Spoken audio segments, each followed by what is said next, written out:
Good morning. This is Thursday, September 24th, 2020. I am meteorologist Steve Krasnowski with your weather briefing storm scoop update, and this one will be called Step Up, Step Down. So as we head into winter, what will have its hands on the wheel of Mother Nature's car?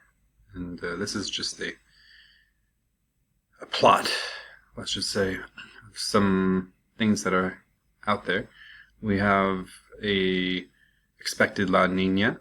We have a West Pacific warm pool. We have an East Indian warm pool. And we have a very warm North Pacific and a warm Atlantic. So a lot of drivers. And we're going to start fleshing out the winter weather forecast for the year for winter. And we'll get that out October 15th. So keep an eye on that. So here's what's going on outside. Step 1 is well underway, as Step 2 awaits its turn. A late September, early October cold snap puts an end to our briefly seasonably mild foray late this week and beyond. Briefly mild return of warmth early October anew, but largely this pattern reinforces itself as we head forward. So again, step down, step up, step further down, slight rebound, repeat. This is what we've been talking about for almost a month now, going back to August. Our second step down of the year was quite impactful. Absolutely, the vast wildfire smoke scenario aided some in tightening up the southern latitude thermal contours of the event leaving, so a stronger footprint of which to adopt as reinforcing cold shots arrived. So who knew that the fires would be helpful in terms of providing some relief on the other side of the country.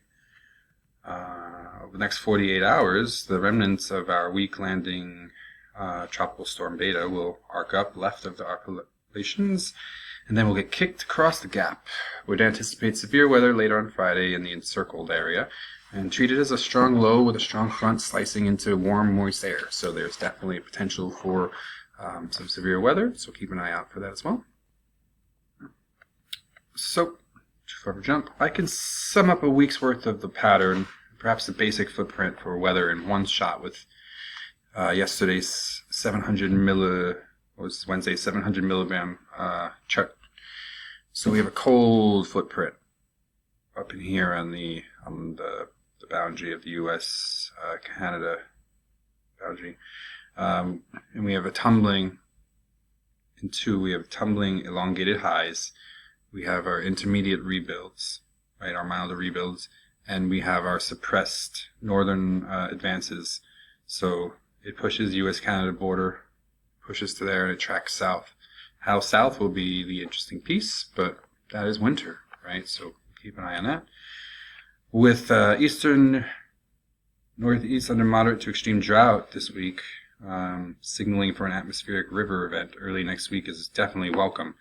Looking at Monday or Tuesday, a fetch of 1.5 inches of potential liquid advection with strong 850 millibar flow to the Gulf.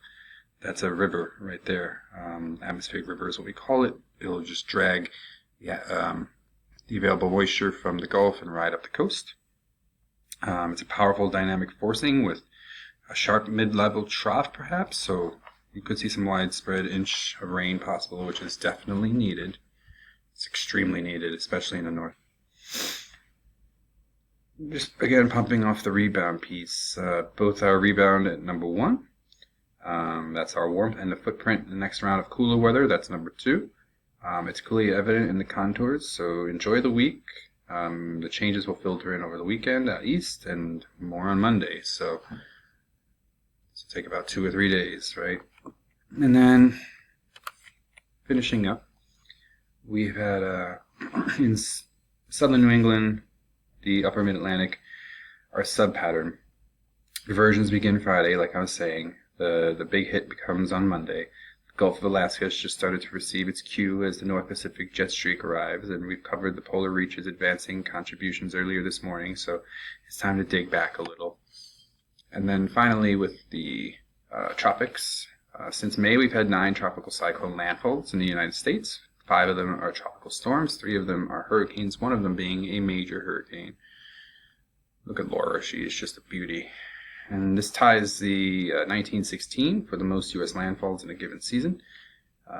So after all this, our current lull is very welcome news. And that brings us to our final piece, the Tropical Graphical Outlook. There's really nothing going on here except for the remnants of beta. This just looks strange. It's boring. Boring is good right now. I'm meteorologist Steve Krasinowski. Weather briefings, Storm Scoop, Thursday. We'll see you tomorrow.